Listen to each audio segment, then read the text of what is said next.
Hello everyone, मैं रवि एक बार फिर आप सभी का स्वागत करता हूं टारगेट सेमेस्टर के ऑनलाइन प्लेटफॉर्म पे।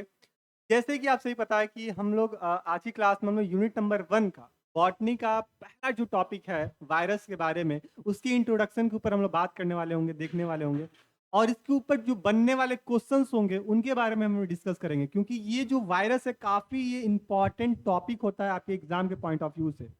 चाहे हम बात करें सर आपकी थ्योरी मोड में एग्जाम हो रहा है वहां पे, और साथ ही साथ आपका जब वाइवा होता है उस दौरान जब एग्जामिनर आते हैं आपके सामने, तो यहाँ से 1 से 2 क्वेश्चन पूछता है। किस टाइप का क्वेश्चन पूछते हैं, कहाँ से पूछते हैं, वो तमाम सारे बातों को डिस्कस करेंगे, हम लोग देखेंगे, समझेंगे। ठीक है। आई होप कि इससे पहले आप लोग सिलेबस वाली वीडियो आप लोग देख चुके होंगे सर, कि बॉटनी में हमको कौन कौन सी टॉपिक्स पढ़ने हैं, कितने पेपर हैं, कितने यूनिट है ना, हर यूनिट में कितने टॉपिक दे के रखे हुए हैं, कौन से टॉपिक इंपॉर्टेंट होती है, ये सारा चीज हम लोग प्रीवियस क्लासेस में हम लोग बात किए थे और आप लोग समझ भी गए थे। ठीक है। तो चलिए हम लोग ये क्लास को यहाँ से स्टार्ट करेंगे, अपने वायरसेस वाले क्लास को। लेकिन उससे पहले आपको बता दें कि क्लास में आप पेन पेपर फोकस लेके बैठोगे, जिससे पूरी कॉन्सेंट्रेशन आपकी क्लास पे रहेगी। और यहाँ पे जितने भी बातें 1 to 1 ए से लेके जेड तक जितनी भी बातें आपके सामने नोट कराई जाएंगी, समझाई जाएंगी, वो सभी के सभी अपने कॉपी में आप उसको नोट डाउन करते हुए चलोगे। और अपनी एक अलग से कॉपी बना लीजिएगा सर, जूलॉजी की अलग, बॉटनी की अलग और केमिस्ट्री की अलग, और एक स्पाइरल कॉपी लीजिए और वहां से अपने नोट्स को प्रिपेयर करना स्टार्ट कीजिएगा। कैसे नोट्स प्रिपेयर करेंगे, आपकी नोट्स कहाँ मिलेगी, इस सबके ऊपर हम डिटेल में डिस्कस करेंगे। लेकिन उससे पहले हम स्टार्ट करते हैं अपने टॉपिक। और आई होप कि अपने टॉपिक में आप लोग हेडिंग डाल लिए होगे सर, वायरस, है ना। क्या हेडिंग डालोगे सर? वायरस हेडिंग डाल लिए होगे। और हम लोग यहाँ से स्टार्ट करेंगे सर वायरस के बारे में। कुछ नहीं समझ में आता है सर, एक बात हम नॉर्मल भाषा में बात कर लें सर, वायरस होता क्या है। तो वायरस की अगर बात करते हैं सर, ये लिविंग और नॉन लिविंग कंपोनेंट दोनों होते हैं। अब बोले सर ये कौन सी बात बोल रही है, कि सर हम तो ये सुने थे कि हमारे धरती पे जितने भी ऑर्गेनिज्म होते हैं वो 2 कैटेगरी में हम लोग डिवाइड कर दिए हैं, एक लिविंग और दूसरा नॉन लिविंग। लेकिन आप अभी बोल दिए सर ये जो वायरस है ये लिविंग का भी कैरेक्टर रखता है और नॉन लिविंग का भी कैरेक्टर रखता है, ये कैसे पॉसिबल हो गया, हमको ये समझा दीजिए। तो मैं आपको इसके बारे में थोड़ा सा बताऊंगा, लेकिन उससे पहले ये जानिएगा सर कि जो वायरस होता है इसके पास दोनों कैरेक्टर, डुअल कैरेक्टर होते हैं। अब डुअल कैरेक्टर का मतलब क्या हुआ कि सर इसके पास लिविंग कैरेक्टर भी होता है और नॉन लिविंग कैरेक्टर भी होते हैं।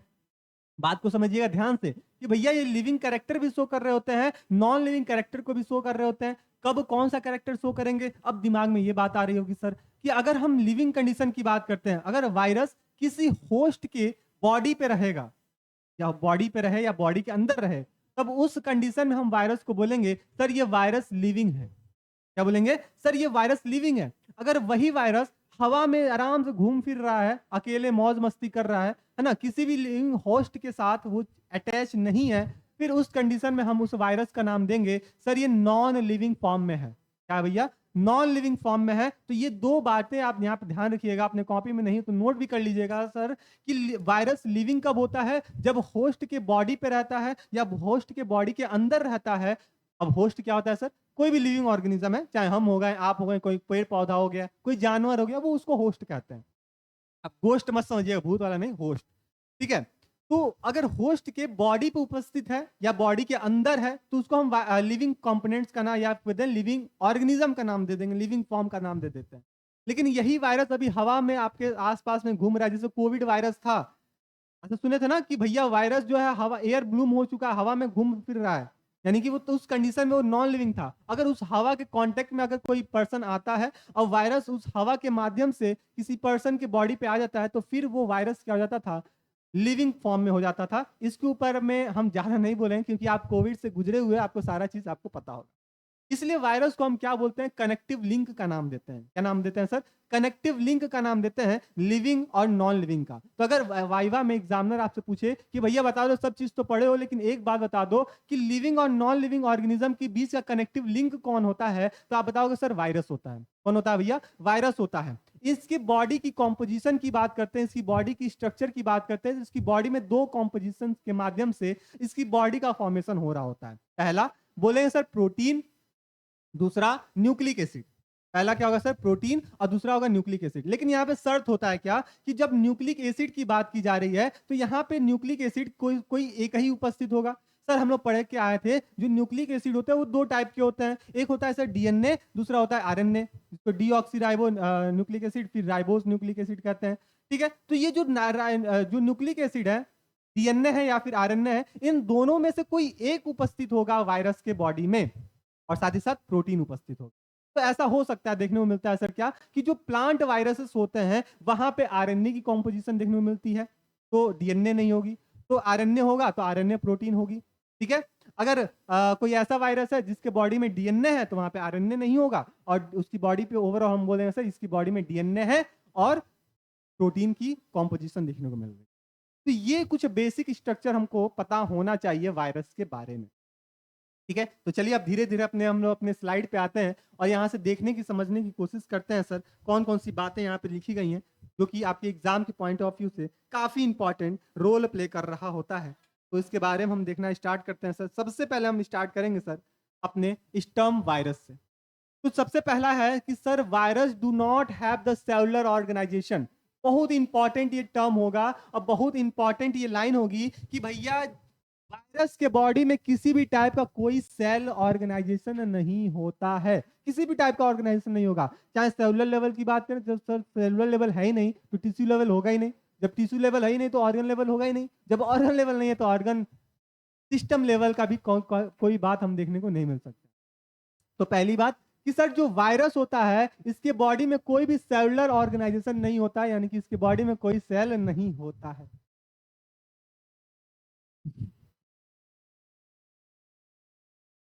क्या करें, पीछ ही ऐसा है। ठीक, वॉल्यूम कम करेंगे अपना और बेस को थोड़ा सा बढ़ा तो अगर हम वायरस की बात करते हैं तो इसकी बॉडी में क्या होगा सर, बॉडी में कोई भी टाइप अदर टाइप का कोई सेलुलर ऑर्गेनाइजेशन नहीं होगा। सेलुलर ऑर्गेनाइजेशन का मतलब इसके बॉडी में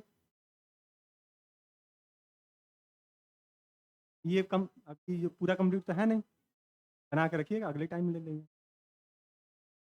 ज़्यादा बचा उसमें, कितना पेज बचा हो? अरे अगले बार ले लेंगे। हाँ हाँ, आधा आपके पास है ना, उसको अगली बार ले लेंगे। ठीक है। तो हम वायरस की अगर बात करते हैं तो इसकी बॉडी में किसी भी टाइप का कोई भी ऑर्गेनाइजेशन नहीं होता है। ठीक है। तो ये बात आप यहाँ पे ध्यान रखिएगा। अगर हम बात करते हैं दूसरी भाषा कि they contain only one type of nucleic acid. देखो अभी हम बात किए हैं कि वायरस के अंदर कोई एक ही टाइप का न्यूक्लिक एसिड होता है, आइदर डीएनए होगा या फिर आरएनए होगा, दोनों एक साथ कभी उपस्थित नहीं होता है। ये चीज आप यहाँ पे ध्यान रखिएगा। तो जो भी वायरस है इसकी बॉडी में अगर न्यूक्लिक एसिड की बात करते हैं तो न्यूक्लिक एसिड या तो डीएनए होगा या फिर आरएनए होगा, दोनों एक साथ उपस्थित नहीं होगा। तीसरी बात ये करते हैं they are the obligate intercellular parasite, यानी कि ये अंतः कोशिका परजीवी होते हैं। ये जब भी ऑर्गेनिज्म पे होस्ट पे कॉज कर रहे होते हैं तो उसके बॉडी के अंदर क्या करते हैं सर, इंटर कर जाते हैं, उसके बॉडी के अंदर इंटर कर जाते हैं। कोई भी लिविंग होस्ट है उसके बॉडी के अंदर ये क्या करेंगे सर, इसके बॉडी के अंदर इंटर कर जाते हैं। कौन? वायरस। बॉडी के ऊपर नहीं रहते हैं, सरफेस पे नहीं रहते हैं, बॉडी के अंदर चल जाते हैं, इसलिए इसको क्या बोलते हैं, ऑब्लिगेट इंटरसेलुलर पैरासाइट का नाम से जानते हैं। क्या बोलते हैं इसको? ऑब्लिगेट इंटरसेलुलर पैरासाइट के नाम से जानते हैं।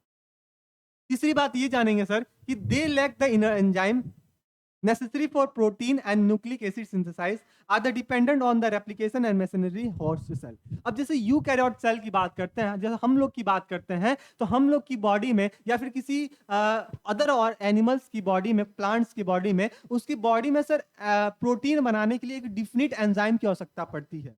जैसे कि हम लोग अभी क्लास 12 में आप लोग पढ़े होंगे मॉलिक्यूलर बेसिस ऑफ इनहेरिटेंस वाले जो पोर्शन पढ़े थे जेनेटिक्स में जो था, उसमें आप पढ़े थे सर जब प्रोटीन बन रहा होता है तो वहां पे एक एंजाइम की आवश्यकता पड़ती है उस आरएनए से प्रोटीन बनाने के लिए।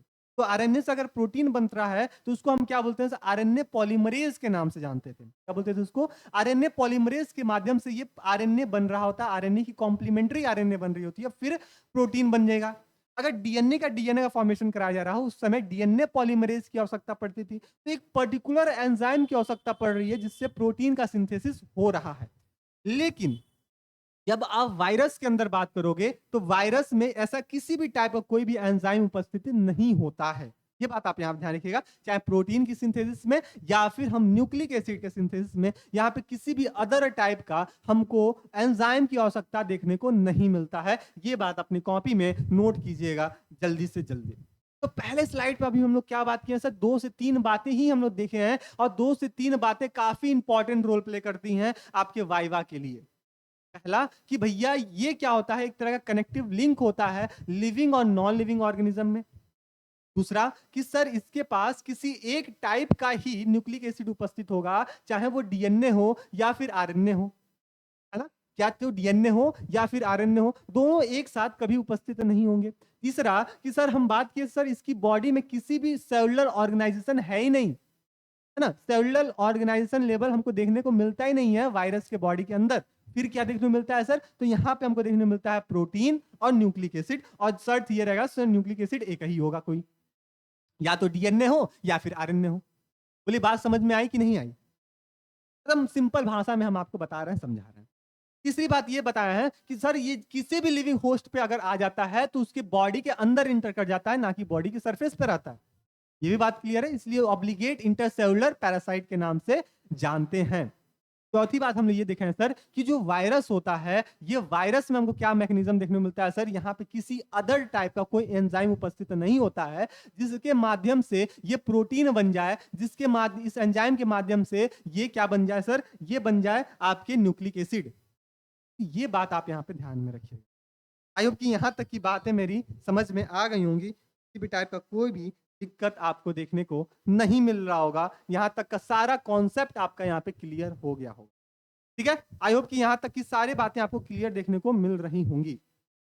आगे बढ़ते हम लोग, और इसी टॉपिक इसी सारे स्टेटमेंट को हमको यहाँ पे हिंदी में लिखा हुआ मिलेगा। जो बातें आपको बताए हैं वो चीज आपको, वही चीज आपको हिंदी में देखने को मिल जाए। तो जितने भी हिंदी मीडियम वाले बच्चे हैं जो हिंदी में नोट्स बनाना चाहते हो, तो ये पीडीएफ से आप इंग्लिश और हिंदी दोनों लैंग्वेज में नोट्स बना सकते हो। लेकिन लेकिन लेकिन एक बात आपको क्लियर कर दें कि सर चलो ठीक है, पहला सेमेस्टर हम हिंदी पढ़ ले रहे हैं, काम चला देंगे, लेकिन सेकेंड सेमेस्टर से या फिर फर्स्ट सेमेस्टर से ही हम कोशिश करेंगे सर कि हम हिंदी को कम प्रायोरिटी दें और इंग्लिश को ज्यादा प्रायोरिटी दें। क्यों? आप देख रहे हो सर, जब आपकी क्लास चल रही होगी लखनऊ यूनिवर्सिटी में या फिर लखनऊ यूनिवर्सिटी से एफिलिएटेड कॉलेज में अगर हो आप, तो देखो सर जो प्रोफेसर आते हैं वो क्या देते हैं सर, इंग्लिश में लेक्चर देके चले जाते हैं, आपको हिंदी से कहीं भी ताल्लुकात नहीं रख रहा होता है। एक्सप्लेनेशन भी कई सारे ऐसे प्रोफेसर होते होंगे जो एक्सप्लेनेशन में ही इंग्लिश में ही देके चल जाते हैं। अब उनको कोई मतलब नहीं है भैया आपको समझ में आया कि नहीं आया, लेकिन हम आपके लिए क्या कर रहे हैं सर, आपको एक एक टर्म को समझाने की कोशिश करेंगे, एक एक बातों को समझाने की कोशिश करेंगे, इंग्लिश में भी और हिंदी में भी।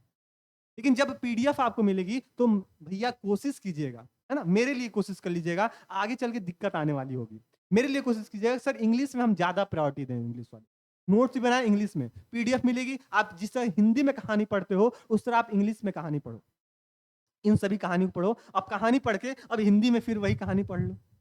ठीक है, तो ये कंडीशन आप फॉलो करना स्टार्ट करो तो आपको चल के आगे बहुत अच्छा काम करने वाला होगा। क्योंकि आगे जैसे हम जाएंगे हायर क्लासेस में, बीएससी में ही हायर सेमेस्टर में जाएंगे, तो वहाँ पे सारे जितने भी फॉरेनर बुक आपको पढ़ने को मिलेंगे, और फॉरेनर बुक हिंदी में नहीं मिलते हैं।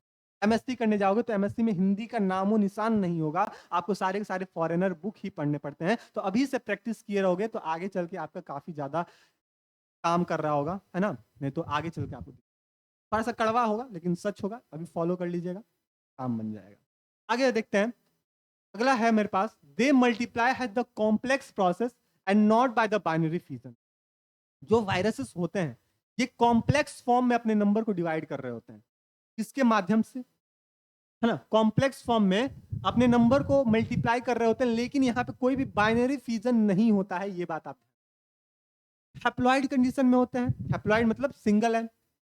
It contains only one copy of their gene except the retrovirus. इनके वायरस के पास देखना, ध्यान देना, जो वायरस होते हैं इनके पास जो जीन होते हैं वो कैसे होते हैं सर, वो सिंगल होते हैं, एक कॉपी हैप्लॉइड वाले होते हैं, एक कॉपी हैप्लॉइड वाले होते हैं। लेकिन एक एक्सेप्शन हमको देखने को मिलता है किसमें, रेट्रोवायरस में। और रेट्रोवायरस में जो जीन होते हैं वो होते हैं भैया डिप्लॉइड कंडीशन में। किसमें होता है सर, डिप्लॉइड कंडीशन में होता है। ये चीज अपने कॉपी में जल्दी से नोट कीजिएगा, क्योंकि एग्जामिनर आपको यहीं से खेल जाता है। अब पूछेगा भैया बताओ कि हम पढ़े हैं, हम पढ़ाए हैं, या आपको पढ़े हो गए इस बुक में, फला बुक का रेफरेंस भी दे देता है एग्जामिनर, इतना होशियार होता है आपके नंबर काटने के लिए। ठीक है, कि इस बुक पढ़े होगे या फिर लाइब्रेरी का जब बुक पढ़े होगे या फिर प्रोफेसर जब बताए होंगे आपको तो बताए होंगे कि जो वायरस होता है, एनसीईआरटी का एग्जाम्पल दे देता है भैया। हाँ, ऐसा होता है। एनसीईआरटी का एग्जाम्पल दे देता है एग्जामिनर, देता है, बोलता है कि भैया बताओ कि जो वायरस होते हैं उसमें सिंगल कॉपी जीन होता है। कितने कॉपी जीन होते हैं सर? सिंगल कॉपी जीन होता है। लेकिन एक ऐसा भी वायरस होता है जिसको हम वहां पे डिप्लॉयड जीन देखने को मिलता है, यानी कि 2 पेयर के जीन देखने को मिलते हैं। तब उस समय आप भौचक्का ना हो ना, छत की सड़िया ना गिरने लगो, बाल ना खुजलाने लगो, ठीक है, सोच में ना पड़ जाए, आप तुरंत बताइएगा सर। देखिए, एक वायरस होता है जिसका नाम होता है रिट्रो वायरस। एकदम कॉन्फिडेंस से बताओ, रिट्रो वायरस होता है, और ये जो रिट्रो वायरस होता है इसके पास डिप्लॉयड जीन उपस्थित होता है, 2 टाइप के जीन उपस्थित होता है। लेकिन जितने भी अदर टाइप के जो वायरस होते हैं वहां पे सिंगल जीन उपस्थित होता है।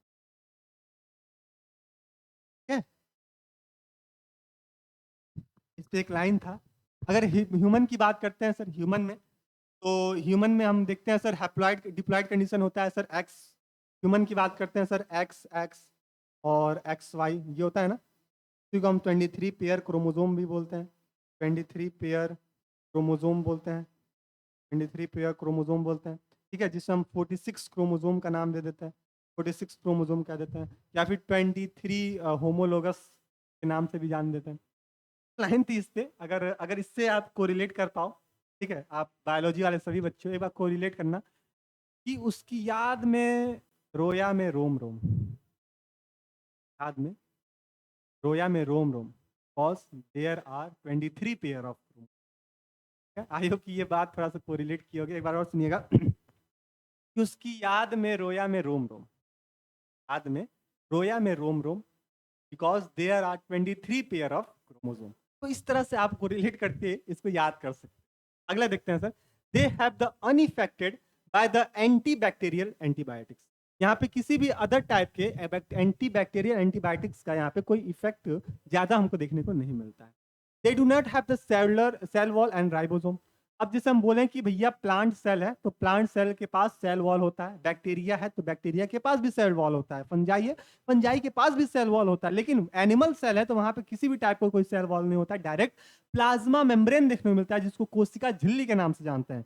और सेम टू सेम भैया अगर वायरस की बात करते हैं तो वायरस में कोई सेल है ही नहीं, तो सेल नहीं है तो सेल वॉल कहां से होगा भैया? जाहिर सी बात है, कॉमन सेंस होगी। अगर आपसे कोई एग्जामिनर आता है और पूछता है भैया चलो बताओ, बहुत होशियार बन रहे हो अपने आप को, 2-3 एग्जाम्पल क्वेश्चन का आंसर दे दो। पूछा भैया बताओ सेल प्लांट में सेल वॉल उपस्थित होता है, बोलोगे हाँ भैया प्लांट में सेल वॉल उपस्थित होता है। किससे मिलकर बना होता है सर? सेलुलोज से मिलकर बना होता है। ठीक है, प्लांट में। अगर वही पूछ दिया कि भैया बताओ बैक्टीरिया में, बैक्टीरिया देखे हो, बोलोगे नहीं सर बैक्टीरिया नहीं देखे हैं, लेकिन हाँ किताब में हम बैक्टीरिया को देखे हुए हैं और इससे हम इसके बारे में पढ़े हुए भी हैं, जो कि अपने यूनिट नंबर 2 में देखने को मिलेगा। और पूछे भैया बताओ, चलो ठीक है सब चीज तो बता रहे हो तुम अच्छे से, लेकिन बता दो बैक्टीरिया की जो सेल वॉल होती है वो किससे मिलकर बनी होती है? तो बैक्टीरिया की जो सेल वॉल होती है पेप्टिडोग्लाइकेन से मिलकर बनी होती है, पेप्टिडोग्लाइकेन से मिलकर बनी होती है। अगर इसी तरह एग्जामिनर बोला चलो भैया ये दोनों आंसर बता दिए, तीसरा आंसर बताओ तो जाने तुमको। फंजाई है आपके पास, फंजाई का जो सेल वॉल होता है वो किससे मिलकर बना होता है? फंजाई का जो सेल वॉल होता है वो होता है सर काइटिन। क्या बोलोगे सर? काइटिन से मिलकर बना होता है। तो ये कॉन्सेप्ट अपने कॉपी में जल्दी से नोट कीजिएगा कि अगर कल के डेट में एग्जामिनर आपसे वाइवा में ये क्वेश्चन पूछता है तो ये तमाम सारे बातें आप इसको बता सकते हो। लेकिन वायरस में ये सब कुछ नहीं होता है, वायरस में ये आपको देखने को नहीं मिलता है। ये चीज आप यहाँ पे ध्यान रखिएगा। सेल वॉल भी नहीं होता है, राइबोसोम भी नहीं होता है। राइबोसोम से याद आया सर, राइबोसोम को ही हम क्या बोलते हैं? राइबोसोम को क्या बोलते हैं सर? प्रोटीन फैक्ट्री के नाम से जानते हैं। वेरी गुड, प्रोटीन फैक्ट्री कहते हैं इसको हम, प्रोटीन फैक्ट्री के नाम से जानते हैं। यानी कि यहीं पे प्रोटीन की क्या होती है सर? प्रोटीन की सिंथेसाइज देखने को मिलती है, प्रोटीन की सिंथेसाइज देखने को मिल रही होती है। अगर यही राइबोसोम की अगर हम बात करते हैं सर प्रोकैरियोट्स में और यूकैरियोट में, प्रोकैरियोटिक सेल में और यूकैरियोटिक सेल में, अब तो ये कॉन्सेप्ट क्लियर होगा सर, एंट्रेंस में भर भर के पढ़े हुए sir, prokaryotic cell eukaryotic cell. जब भी प्रोकैरियोटिक सेल की बात करते हैं तो वहां पे न्यूक्लियस वेल डेवलप नहीं होता है, न्यूक्लियोइड वहां पे उपस्थित होता है। और जब यूकैरियोटिक सेल की बात करते हैं तो वहां पे हमें वेल डेवलप न्यूक्लियस देखने को मिलता है। तो यूकैरियोटिक सेल है तो वहां पे जो क्रोमोसोम की संख्या होती है वो 80s की होती है, ठीक है। और प्रोकैरियोटिक में हमको क्या देखने को मिलता है सर, 70s का देखने को मिलता है। 80s में जो 2 सब यूनिट होता है, अब जो पहला सब यूनिट होता है जो बड़ा वाला उसमें होता है सर 60 और छोटे वाले में 40, और 70 में क्या होता है सर, बड़ा वाला में 30, छोटा वाला में 30 और 50 छोटा वाला में। तो ये कॉन्सेप्ट भी अपने यहाँ पे नोट करके रखिएगा। आगे बढ़ते हैं, और उससे पहले एक छोटा सा इंफॉर्मेशन आपको, कई लोग अभी तक कंफ्यूज थे भैया ये पीडीएफ कहाँ से मिलेगी, प्रॉपर क्लास कहाँ से देख सकते हैं। तो आपको कुछ नहीं करना है, टारगेट गुरुकुल मोबाइल ऐप को डाउनलोड करना है प्ले स्टोर से, ठीक है। और डाउनलोड करने के बाद आपको जाना है सेमेस्टर एग्जाम पे, अपना पूरा फॉर्मेलिटी पूरा कर लीजिए। आई होप कि जब इंट्रेंस की तैयारी कर रहे थे तो आपके वहां फोन में होगा, भी नहीं होगा तो डाउनलोड कर लीजिएगा। सेमेस्टर एग्जाम में जाइए तो वहां पे आपको एक बैच देखने को मिलेगा, LU BSc फर्स्ट सेमेस्टर सारथी बैच। नाम को ध्यान से पढ़िएगा, NEP वाले को मत लीजिएगा, LU के जो नाम से होगा, जितने लखनऊ विश्वविद्यालय वाले बच्चे देख रहे हैं तो LU BSc के जो नाम से होगा उसी बैच को परचेस करेंगे। लेकिन परचेस क्यों करें सर, क्या फायदा होगा मेरा, इसके पीछे रीजन देख लेते हैं सर। आपको यहाँ पे कंप्लीट थ्योरी क्वेश्चंस कराए जाएंगे, ठीक है। हर टॉपिक वाइज आपको क्वेश्चन कराए जाएंगे, ठीक है। क्लासेस आपको दिए जाएंगे, नोट्स आपको मिलेंगे, जो हम नोट्स ये पढ़ रहे हैं बाइलिंगुअल फॉर्म में इंग्लिश और हिंदी दोनों में, ये पीडीएफ आपको इसी बैच में देखने को मिलेगा, ठीक है। रिटर्न के फॉर्म में जितनी बातें हम लिखे हैं यही आपको उठा के कॉपी वहां पे बैच में कर दिया जाएगा, ठीक है। ये नहीं कि आपको फ्रेश बैच पीडीएफ मिला, नहीं, जो बात हम लोग यहाँ पे लिख रहे हैं वो चीज आपको पीडीएफ मिल जाएगा, ऐप में मिल जाएगा सर। इंपॉर्टेंट एमसीक्यू, कोई कई सारे ऐसे भी क्वेश्चंस होते हैं, टॉपिक्स होते हैं जिसमें इंपॉर्टेंट एमसीक्यू को हम लोग सॉल्व कर रहे होते हैं, क्यों, अपने वाइवा के लिए सॉल्व कर रहे होते हैं, इसके लिए ध्यान रखिएगा। शॉर्ट नोट्स हम लोग यहीं पे देख रहे होते हैं sir, short notes. Personal mentorship काफी इंपॉर्टेंट होगा कि भैया आपको पर्सनल मेंटरशिप प्रोवाइड किया जाएगा, किसी भी टॉपिक पे, किसी भी सब्जेक्ट में किसी मेंटर से डाउट है तो आप आराम से अपने मेंटर से कनेक्ट होइए और अपने डाउट को सॉल्व कर लीजिए, चाहे केमिस्ट्री से, चाहे बॉटनी से, चाहे जूलॉजी से, या फिर मैथ, या फिर फिजिक्स से, ठीक है। तो ये सारे मेंटर्स आपके सामने हैं, ठीक है। इसमें सारे कॉम्बो आपको इसी बैच में देखने को मिलेगा। लेकिन प्राइस की बात कर लेते हैं सर, 599, लेकिन हटा दीजिए, आपके लिए हम कर देते हैं सर इसको। और आपके लिए किया गया है सर क्या, एक कूपन कोड यूज कर लीजिए सर, गुरुकुल 10, गुरुकुल 10 यूज कीजिएगा, आपको 10% का यहाँ पे डिस्काउंट हो जाएगा और तकरीबन 539 के आसपास में आपका बैच पड़ेगा। बैच से जुड़ जाइए, यहाँ पे बॉटनी, जूलॉजी और आपका केमिस्ट्री की क्लासेस चल रही हैं, आप बैच से जुड़िए और अपने क्लास को कंप्लीट करते हैं। आगे बढ़ते हैं सर, और आगे बढ़ने के बाद हम लोग कुछ और बातें यहाँ से हम देखेंगे, कैरेक्टरिस्टिक के बारे में बात करेंगे, ठीक है। कैरेक्टरिस्टिक फीचर्स के बारे में बात करेंगे, जो कि हम वायरस के ऊपर देखेंगे सर, क्या इनकी कौन कौन सी लक्षण हो सकते हैं, कौन कौन सी विशेषताएं हो सकती हैं जिससे हम कहेंगे कि सर ये वायरस ही, ऐसा होना कि भैया ये पर्सन है, इसके कुछ कैरेक्टर होंगे जिससे बोले सर ये फला आदमी है, ये फला टीचर है ना, ये फला लीडर है, फला हीरो है। तो इसी तरह हम वायरस के बारे में बात करेंगे। जब भी वायरस के ऊपर बात करते हैं तो यहाँ पे देखेंगे सर कि जब भी कैरेक्टरिस्टिक फीचर्स की बात करते हैं तो कौन कौन सी कैरेक्टर निकल के आता है। पहला कैरेक्टरिस्टिक फीचर्स की अगर बात करते हैं सर, तो ये हमको ध्यान रखना हो सर, पहला कि जो वायरस होता है,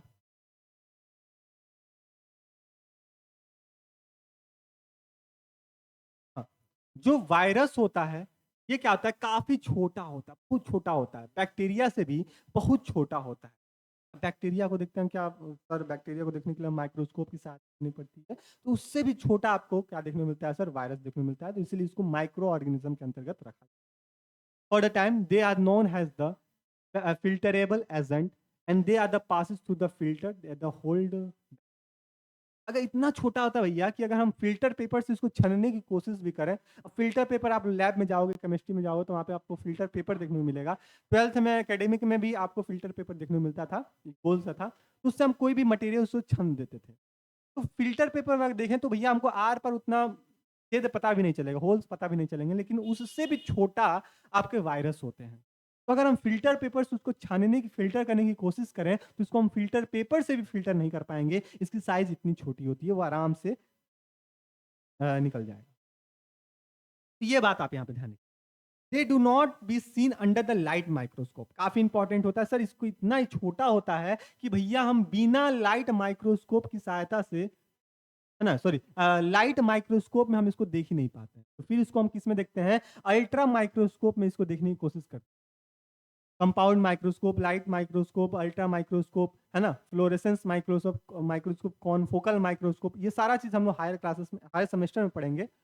अलग अलग टर्मोलॉजी होता है यहाँ पे, उसको हम लोग देखेंगे समझेंगे। लेकिन अभी ध्यान दीजिएगा कि सर जो वायरस इतना छोटा है कि हम लाइट माइक्रोस्कोप से इसको हम देख ही नहीं पाएंगे, तो फिर देखेंगे किसकी सहायता से, तो अल्ट्रा माइक्रोस्कोप की सहायता से हम इसे एग्जामिन कर रहे होते हैं, इसको, वायरस को। The virus particles seen in this manner are known as the elementary body.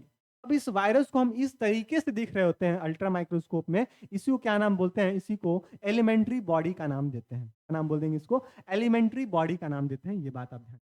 तो जो वायरस के पार्टिकल्स होते हैं, तो वायरस के पार्टिकल्स इस मैनर में हमको दिखाई दे रहे होते हैं, जिसको हम क्या बोलते हैं, एलिमेंट्री पार्टिकल्स के नाम से जानते, एलिमेंट्री बॉडीज के नाम से जानते हैं। अब पूछा जाए सर, सबसे छोटी स्मॉलेस्ट इन्फेक्शन एजेंट, अच्छा वायरस जो होता है वो हमेशा क्या करता है सर, इन्फेक्शन कॉज कर रहा होता है, ये आपको पता है।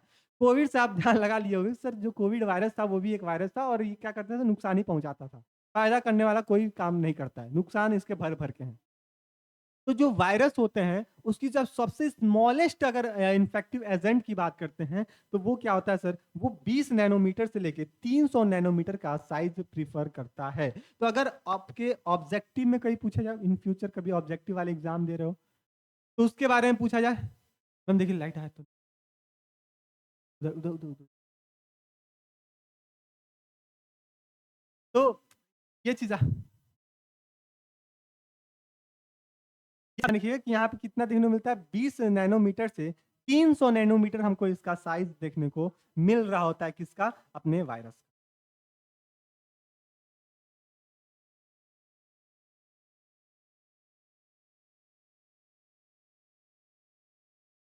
नहीं नहीं नहीं, मतलब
हेलो, हाँ अब आवाज आ रही है, ठीक है। तो यहाँ तक का कॉन्सेप्ट हम लोग क्लियर कर लिए थे कि क्या होता है सर, कि अगर हम वायरस की बात करते हैं तो ये सबसे स्मॉलेस्ट होता है, इतना छोटा होता है कि सर बैक्टीरिया से भी छोटा होता है, इतना छोटा है होता है कि बैक्टीरिया से भी छोटा होता है, और बैक्टीरिया से इतना छोटा होता है कि सर इसको फिल्टर पेपर के माध्यम से इसको फिल्टर कर भी सकते हैं, फिल्टर पेपर के माध्यम से इसको फिल्टर कर भी सकते हैं, ये चीज़ आप यहाँ पे ध्यान रखिएगा, ठीक है। इसको हम लाइट माइक्रोस्कोप की मदद से नहीं देख सकते हैं, तो किसकी मदद से देखेंगे, तो जो अल्ट्रा वायलेट जो अल्ट्रा माइक्रोस्कोप होता है उसकी सहायता से हम इसको क्या कर सकते हैं सर, देख सकते हैं, ठीक है। तो अल्ट्रा माइक्रोस्कोप की सहायता से इसको हम देख सकते हैं, ये बात ध्यान रखिएगा। सर वायरस की अगर बात करते हैं तो ये क्या होता है, इनकी जो सब यूनिट होती हैं, इनकी जो मैनर्स होती हैं वो किस फॉर्म में होती हैं, एलिमेंट्री बॉडीज के फॉर्म में होती हैं। वो पंखा बंद कीजिए उधर का, इसको ऑन कीजिए, इसको ऑन कीजिए, पूरा लैग कर रहा है, इधर का ही बंद कर दीजिए। नहीं ये लैग कर रहा है, हमारा पसीना को छोड़ दीजिए, ठीक है। तो ये अल्ट्रा फॉर्म में इसकी बॉडी, एलिमेंट्री बॉडी हमको देखने को मिल जाती है, ये चीज़ ध्यान रखिएगा। अगली बात क्या करें सर, स्मॉलेस्ट इन्फेक्शन की बात करते हैं, स्मॉलेस्ट इन्फेक्शन एजेंट की बात करते हैं, तो वो कितना हो सकता है सर, इसकी साइज तकरीबन 220 से 300 नैनोमीटर का हो सकता है। इसमें पैरवो वायरस जो होते हैं वो सबसे स्मॉलेस्ट वायरस होता है, सबसे स्मॉलेस्ट वायरस की बात करते हैं तो वो क्या होता है सर, पार्वो वायरस होता है, पार्वो वायरस, आप नाम याद करके रखिएगा, पार्वो वायरस। और ये पार्वो वायरस का जो साइज होता है तकरीबन 20 नैनोमीटर का होता है। तो ये काफी इंपॉर्टेंट होगा, यहाँ पे इंपॉर्टेंट लगा लीजिएगा। फ्यूचर में कभी आपको एमसीक्यू पूछा जाए तो ये एमसीक्यू में आपके क्वेश्चन बन सकते हैं, ठीक है, कि सबसे स्मॉलेस्ट वायरस कौन सा है, तो पैवो वायरस होता है, ठीक है। ये चीज आपको यहाँ पे ध्यान है। और इसकी साइज कितनी होती है, तो तकरीबन 20 नैनोमीटर की इसकी साइज होती है। अच्छा, एक और वायरस होता है जिसको हम पॉक्स वायरस कहते हैं, जो सबसे बिगेस्ट वायरस होता है। सबसे बिगेस्ट वायरस कौन होता है, पॉक्स वायरस होता है, जो कि 300 नैनोमीटर का ये अपने अंदर साइज रख रहा होता है। इसको हम देख सकते हैं सर लाइट माइक्रोस्कोप में। लाइट माइक्रोस्कोप में हम सबसे बड़े वाले वायरस को हम देख सकते हैं, जो कि 300 नैनोमीटर का साइज है। लेकिन 300 नैनोमीटर जैसे छोटे पे आते हैं, फिर हम उसको लाइट माइक्रोस्कोप में नहीं देख पाते हैं, फिर उसको देखने के लिए हमको अल्ट्रा माइक्रोस्कोप की सहायता लेनी पड़ती है। तो ये दोनों कॉन्सेप्ट अपने कॉपी में मार्क लगा लीजिएगा, काफी ज्यादा इंपॉर्टेंट होते हैं ये। चलिए आगे बात करते हैं इसकी शेप की। भैया इसका वायरस का शेप क्या है, तो शेप की बात कर देंगे। Overall shape of the virus, particles varies in different group of virus. अब वायरस की जो शेप होती है वो अलग अलग टाइप की शेप देखने को मिल सकती है ना। अलग अलग टाइप की वायरस हमको देखने को मिल सकती है। जैसे कि आप यहाँ पे एक वायरस देख रहे होते हैं जिसको हम बोलते हैं पॉलीहेड्रल फॉर्म में, स्पाइरल फॉर्म में वायरस, है ना, कॉम्प्लेक्स फॉर्म में वायरस और हेलिकल फॉर्म में वायरस। तो अलग अलग वायरस का अलग अलग शेप हो सकता है, अलग अलग वायरस का अलग अलग शेप हमको देखने को मिल सकता है। तो दो तीन नाम आप याद करके रखिएगा। पहला पॉलीहेड्रल, है ना। पॉलीहेड्रल में एग्जांपल की अगर बात करते हैं, एडनो वायरस, आप ध्यान रखिएगा, एडनो वायरस। ये सब ऑब्जेक्टिव में कभी कभी पूछे जाते हैं जब हायर एग्जाम के लिए अपेयर हो रहे होते हैं, है ना, फ्यूचर के लिए। आपको पहले डे 1 में ही बताए थे कि भैया इस क्लास में हम लोग अपने सेमेस्टर को भी क्लियर कर रहे होंगे, साथ ही साथ इन फ्यूचर में कोई भी अदर एग्जाम देने के लिए जा रहे हो, वहां पे बायोलॉजी है तो उसके लिए भी हम अपेयर कर रहे होंगे, ठीक है। स्पेशली नेट की बात कर लें, गेट की बात कर लें, या फिर हम बात करें एमएससी एंट्रेंस की बात करें, सीयूटी की बात करें, तो कहीं भी आप बायोलॉजी से रिलेटेड, बॉटनी से रिलेटेड, जूलॉजी से रिलेटेड एग्जाम देने जा रहे हो तो उसके लिए भी हम साथ ही साथ अपेयर होते रहेंगे। तो बस काम ये करना है आपको कि मेरे साथ जो बताएं एडिशनल बातें वो कॉपी में नोट करते रहिए। जब रिवाइज करो तो वो सारी बातें आपको ध्यान पे चढ़ जाएंगी। तो अगर पॉलीहेड्रल वायरस की बात करते हैं, इसके अंदर कौन वायरस आता है, तो नाम याद करके रखना, एडिनो वायरस आते हैं।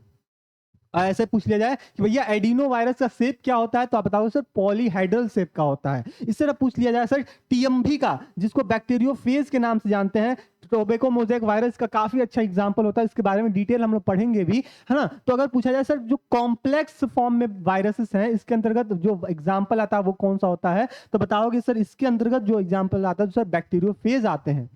अगर पूछ लिया जाए सर जो इन्फ्लुएंजा वायरस था, कौन सा वायरस, इस इन्फ्लुएंजा वायरस, इसका बॉडी का शेप क्या है, तो बताओगे सर स्पेरिकल शेप का होता है। किस शेप का होता है बाबू, स्पेरिकल शेप का होता है। ये बात आप यहाँ पे ध्यान रखिएगा। अगर इसी तरह खुदा ना खास्ता कोई पूछ ले आपसे कि भैया बताओ कि जो टोबैको मोज़ेक वायरस है, टोबैको मोज़ेक वायरस है, इसका शेप क्या है, हेलिकल है, ध्यान देना। टोबैको मोज़ेक वायरस की बात करेंगे तो ये हेलिकल शेप का होता है, लेकिन वहीं पे बैक्टीरियोफेज की बात कर लेंगे तो ये होगा क्या, आपका कॉम्प्लेक्स शेप का। बोलिए यहां तक की बात क्लियर है? अगर क्लियर है तो जहां है वहीं से बोलिए हाँ सर ऑल क्लियर है मेरा, और आगे का आप बताइए। चलिए आगे देखते हैं सर। तो हर टाइप के जितने अलग अलग टाइप के वायरसेस होते हैं उनकी अलग अलग बॉडी शेप हो सकती हैं, जैसे कॉम्प्लेक्स हो गई, हेलिकल हो गई, स्पेरिकल हो गई, पॉलीहेड्रल हो गई। तो इस टाइप का बॉडी का शेप देखने को मिलता है।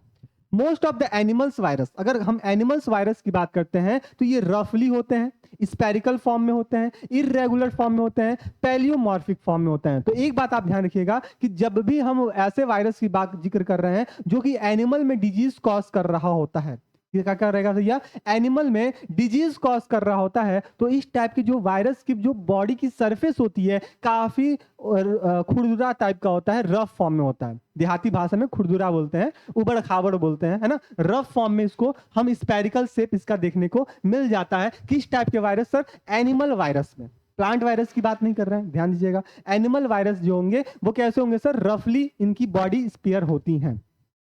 अब एनिमल वायरस का हम जिक्र कर ही रहे हैं तो हम जिक्र कर लेंगे किसकी, पॉक्स वायरस की बात कर लेंगे। और ये वही पॉक्स वायरस है जो कि सबसे बड़ी वायरस को कहलाती है, सबसे बिगेस्ट वायरस होता है। और इसके जो साइज होता है तकरीबन 300 नैनोमीटर का इसका साइज देखने को मिल जाता है। तो ये बात भी आप यहाँ पे ध्यान में रखिएगा, ठीक है। तो ये बात भी आप यहाँ पे ध्यान में रखिए सर। जो पॉक्स वायरस होता है एनिमल्स वायरस होता है, और ये कम से कम ये हमको लग रहा है सर ये पॉक्स वायरस है, हमको जहाँ तक ध्यान में आ रहा है गाय में ज़्यादा ये कॉज करता है। जो उसका जो मेमोरी ग्लैंड होता है ना, जहाँ से दूध निकलता है गाय में, तो वहाँ पे ये ज़्यादा कॉज कर रहा होता है और ये काफ़ी खतरनाक वायरस होता है। इस कंडीशन ऐसा सीरियस हो जाता है कि जो गाय है वो उसकी डेथ भी हो सकती है ना। तो हमको जहाँ तक ध्यान आ रहा है सर वही है। तो खैर इसकी जो सेप की बात करते हैं तो ये ब्रिक सेप का होता है। रेबीज वायरस की बात करते हैं तो ये बुलेट शेप का होता है। काफी इंपॉर्टेंट, ये सब पॉइंट नोट करा रहे हैं, ये चीज तो था ही एडिशनल। अब इंपॉर्टेंट बात कर रहे हैं। एग्जाम में अगर क्या पूछा जाएगा कि अगर पॉक्स वायरस की बात करते हो तो भैया पॉक्स वायरस का शेप क्या होता है, तो ब्रिक्स शेप होता है, यानी कि ईंटे की आकार का इसका संरचना देखने को मिलता है। अगर वहीं पर रेबीज वायरस की बात करते हैं, रेबीज कुत्तों को काटने से रेबीज हो जाता है, भैया आप लोग सुने ही थे सर, रेबीज वायरस है। तो उसका जो शेप होता है वो बुलेट शेप का होता है, यानी कि बंदूक की जो गोली होती है उसके जैसे इसकी शेप कहीं ना कहीं हो रही होती है। किसकी? आपका किसकी? सॉरी, रेबीज वायरस की। वहीं पे टोबैको मोज़ेक वायरस की बात करते हैं तो सर अभी हम लोग बात किए थे सर रॉड शेप या फिर इसी को हेलिकल शेप के नाम से जानते हैं। तो टीएमबी का अगर बात करते हैं तो रॉड शेप होता है या फिर इसका क्या होता है सर, रॉड शेप या फिर हेलिकल शेप होता है। इसी तरह रेबिस, एक और रेबिस वायरस है, बुलेट शेप का होता है। ये चीज हमने देख ली है। चलो चलिए, ये एक लाइन डबल हो गया। तो अभी हम लोग क्या बात किए सर, शेप ऑफ वायरस की बात कर रहे थे। तो हर अलग अलग टाइप के वायरस में अलग अलग इसकी बॉडी शेप हो सकती है। स्पेशली अगर हम बात करते हैं सर किसकी, हेलिकल शेप होता है, पॉलीहाइड्रल शेप होता है, स्पेरिकल शेप होता है, रॉड शेप होता है, बुलेट शेप होता है, कॉम्प्लेक्स शेप होता है। सबका एग्जाम्पल भी आप आपके सामने बता दिए। तो आप एक लाइन में बिना रुके सब एग्जाम्पल बता भी सकते हो। मेरे साथ एक बार बोलिए सभी लोग, अगर पॉलीहाइड्रल फॉर्म अगर बॉडी है तो वहां पे जो मेन एग्जाम्पल हम बात कर रहे होंगे किसकी, वहां पे हम बात करेंगे सर किसकी, एडिनो वायरस की बात करेंगे। अगर बॉडी का शेप स्पेरिकल है तो उसका जो बेस्ट एग्जाम्पल होता है वो इन्फ्लुएंजा होता है। तीसरा नंबर, अगर बॉडी का जो शेप है कॉम्प्लेक्स स्ट्रक्चर शो कर रहा है वायरस का, तो वहां पे आपका बैक्टीरियोफेज की बात कर रहे होते हैं। अगर बॉडी का शेप कैसा है, बॉडी का शेप जो है वो हेलिकल शेप का है या फिर कह रहे हैं सर रॉड शेप का है, तो वहां पे हम बोलते हैं सर टीएमबी वायरस यहाँ पे होगा, टोबैको मोज़ेक वायरस होंगे। अगर बॉडी का शेप कैसा बुलेट शेप का है तो वहां पे जो वायरस आता है रेबीज वायरस आता है। अगर बॉडी का शेप ब्रिक्स लाइक स्ट्रक्चर है, ईंटे की जैसी स्ट्रक्चर उसकी, तो वहां पे जो क्या कहते हैं उसकी जो शेप जो वायरस आता है वो कौन सा वायरस होता है, वो होता है सर पॉक्स वायरस होता है। सही, यहाँ तक कॉन्सेप्ट क्लियर है? बस सभी लोग हाँ या ना बोल बताइएगा कि सर जितनी भी बातें अभी तक आप बताए हो सारे के सारे कॉन्सेप्ट मेरे क्लियर हो रहे हैं, और इस तरह अगर पढ़ाई करते रहें तो एग्जाम में रैंक लाने से कोई नहीं रोक सकता है। बस सभी लोग ये अपने अंदर बोलेंगे, ठीक है? और इतना बोलने के साथ बस इतना बोलेंगे नहीं, ये काम को करेंगे भी। डेली रिवीजन का प्रोसेस जो है वो अपना रेगुलर फॉर्म में रखेंगे। जो भी नोट्स बना रहे हैं उसको नोट्स को रिवाइज करते रहेंगे, ठीक है? अब ये नहीं कि आज पढ़ लिए आप डायरेक्ट एग्जाम के दिन पढ़ने जा रहे हैं। तो ये काम करेंगे तो आप कभी भी सक्सेसफुल नहीं हो पाएंगे या फिर रैंक आपकी नहीं आ पाएगी, ठीक है? तो जिस तरह आपका एंट्रेंस में अच्छे अच्छे रैंक आए थे, वही प्रोसीजर को फॉलो करते हुए, वही कड़ी को निभाते हुए हम सेमेस्टर एग्जाम में भी अपना ऐसी तरह साबित करने वाले हैं। सबका 8 से ऊपर सीजीपीए आने वाला होगा अगर इस तरह आप पढ़ाई करेंगे। और उसके लिए आप बैच से रजिस्टर्ड हो जाइए, जहां पे हम लोग डिटेल में हम लोग सारी बातों को पढ़ रहे होंगे, समझ रहे होंगे और नोट्स को प्रिपेयर कर रहे होंगे। आगे बढ़ते हैं सर, इतना बात क्लियर हो गया, आगे बढ़ते हैं हम लोग थोड़ा सा कुछ टर्मिनोलॉजी के बारे में बात कर लेते हैं कि कौन कौन सी टर्मिनोलॉजी हमको वायरस के अंदर पढ़ना पड़ता है, देखना पड़ता है। तो सबसे पहला जो टर्म आता है उसको बोलते हैं वायरॉन। क्या बोलते हैं इसको? वायरॉन्स के नाम से जानते हैं। अब ये वायरॉन होता क्या है? हाँ, वायरॉन होता क्या है? दो वर्ड आते हैं, एक वायरॉन आता है, एक प्रियॉन्स आते हैं। दो टर्म्स आते हैं, एक वायरॉन्स आते हैं, एक प्रियॉन्स आते हैं। अब ये वायरस से भी काफी छोटे होते हैं, ध्यान दीजिएगा। जो वायरॉन्स होते हैं वायरस से भी काफी छोटे हैं, उसकी वेवलेंथ की काफी कम होती हैं वायरस के कंपेयर में। अगर वायरॉन्स की डिस्कवरी की बात करते हैं तो एक साइंटिस्ट आते हैं, उनका नाम होता है सर टीओ डाइनर। क्या बोलते हैं इसको?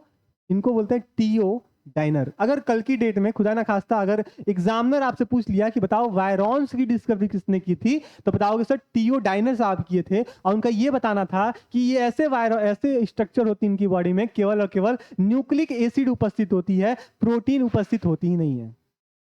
अभी तक हम लोग ये पढ़ रहे थे सर कि जो वायरस होता है इसके पास प्रोटीन की बॉडी होती है, प्रोटीन होती है, साथ ही साथ इनके पास क्या होता है, न्यूक्लिक एसिड होती है। और ये न्यूक्लिक एसिड आइदर डीएनए होगा या फिर आरएनए होगा। यही होता है। लेकिन अभी हम एक टर्म देखने को मिला सर, वायरॉन्स जो होते हैं ये एक ऐसे कंपोनेंट होते हैं जिसके पास प्रोटीन होता ही नहीं है, केवल और केवल न्यूक्लिक एसिड उपस्थित होता है। वहीं पे हम प्रियॉन्स की बात करते हैं, यहीं पे नोट कर दें क्या आपके लिए, दूसरा स्लाइड ले लें। चलिए दूसरा स्लाइड, फ्रेश स्लाइड एक लेते हैं और आपके मेरे साथ इसको नोट करना स्टार्ट कीजिएगा सर। अगर हम बात करते हैं सर वायरॉन्स की, वायरस की, ऐसे लिख लो, वायरस की बात करें, वायरॉइड की बात करें और प्रियॉन की बात करें, ये कंडीशन आपको देखने को मिला। तो अगर वायरस की बात करते हैं तो इसकी जो बॉडी स्ट्रक्चर होती है, इसकी बॉडी में आइदर क्या क्या होते हैं, जल्दी से बताइएगा। इसके बॉडी में क्या होते हैं सर, पहला तो प्रोटीन होगा, प्रोटीन होगा। अब प्रोटीन के साथ क्या होगा, न्यूक्लिक एसिड होगा, न्यूक्लिक एसिड होगा। अब ये न्यूक्लिक एसिड में आइदर डीएनए होगा, आइदर डीएनए होगा या फिर आपका देखने को मिलेगा सर क्या, आरएनए। दोनों एक साथ कभी उपस्थित नहीं होंगे, ये तो बच्चे को पता है। लेकिन अब बच्चे से थोड़ा सा यहाँ पे हम आगे बढ़ेंगे और वायरॉइड्स के पास आएंगे, तो इसकी जो मॉलिक्यूलर वेट होती है, मॉलिक्यूलर वेट जो होती है ना, वायरस से भी क्या होती है, बहुत कम होती है। मॉलिक्यूलर वेट जो होती है वायरस से क्या होती है, वायरस से लो होती है, बहुत कम होती है। ठीक, अगर हम बात करते हैं इसकी बॉडी में, तो केवल और केवल वनली एंड वनली कौन होता है, न्यूक्लिक एसिड होता है, only and only nucleic acid होता है ना। प्रोटीन यहाँ पे क्या, हाँ प्रोटीन यहाँ, अच्छा न्यूक्लिक एसिड है तो यहीं पे हम नोट कर लेते हैं भैया, कंफ्यूज ना हो। न्यूक्लिक एसिड है तो न्यूक्लिक एसिड में या तो डीएनए होगा या फिर आरएनए होगा, यही तो होगा, या तो डीएनए होगा या फिर आरएनए होगा। लेकिन एक बात आप ध्यान रखिएगा, यहाँ पे प्रोटीन नहीं होता है, यहाँ पे प्रोटीन नहीं होता है। किसमें, वायरॉइड्स में ये प्रोटीन नहीं होता है। ये बात आप बड़े बड़े अक्षरों में अपने कॉपी में नोट कर लीजिए। लेकिन वहीं पर प्रियॉन्स की बात करते हैं तो प्रियॉन्स में हमको कुछ अलग कैरेक्टर ही देखने को मिल जाता है। और इसमें हमको क्या देखने को मिलता है, इसकी भी मॉलिक्यूलर वेट कम ही होती है वायरस से कंपेयर में। लेकिन यहाँ पे हम इसकी बॉडी स्ट्रक्चर की बात करते हैं तो यहाँ पे प्रोटीन उपस्थित होता है। क्या होगा सर, प्रोटीन प्रेजेंट होता है, प्रोटीन प्रेजेंट होता है। और इसीलिए इसका नाम क्या दिया गया सर, प्रियॉन्स दिया गया। बट यहाँ पे न्यूक्लिक एसिड जो होता है, क्या होगा भैया, न्यूक्लिक एसिड जो होगा वो यहाँ पे क्या होगा सर, एब्सेंट होगा, न्यूक्लिक एसिड एब्सेंट होगा। अब जब न्यूक्लिक एसिड एब्सेंट की बात कर रहे हैं तो जाहिर सी बात है, कॉमन सेंस लगाने वाली बात है, डीएनए भी नहीं होगा, आरएनए भी नहीं होगा। ठीक है, तो ये चीज आप यहाँ पे ध्यान रखिएगा। अच्छा, और यहाँ पे वायरॉइड्स के बारे में यहीं पे लिख देते हैं सर, कौन दिया था सर, टीओडाइनर, ये भी आप यहाँ पे ध्यान में रखिएगा। तो आई होप कि ये सारे कॉन्सेप्ट अपने कॉपी में आप नोट डाउन कर लिए होंगे। आगे बढ़, अच्छा ये, अच्छा, in naked virus virions is identical to the nucleocapsid. ठीक है, अगर वायरस को हम क्या करें, अधिकांश जंतु विषाणु जो होते हैं वो मोटे तौर पे गोलाकार होते हैं। और यहाँ पे जो इनकी जो न्यूक्लियोकैप्सिड यहाँ पे उपस्थित होता है। यहाँ पे जो एनवलप की बात करता है वायरस में, तो वो एनवलप क्या होता है, वो एक्वायर्ड कर रहे होते हैं वायरॉन्स में कि बाहर की जो भी इन्वायरमेंटल कंडीशन है या इन्वायरमेंटल इफेक्ट है उससे ये डिफेक्ट ना हो जाए, नुकसान ना हो जाए, इससे यहाँ पे क्या होता है, एनवलप होता है।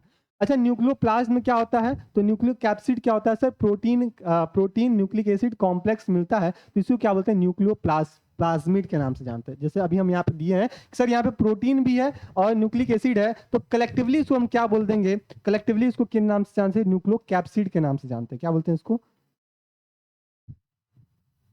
न्यूक्लियोकैप्सिड।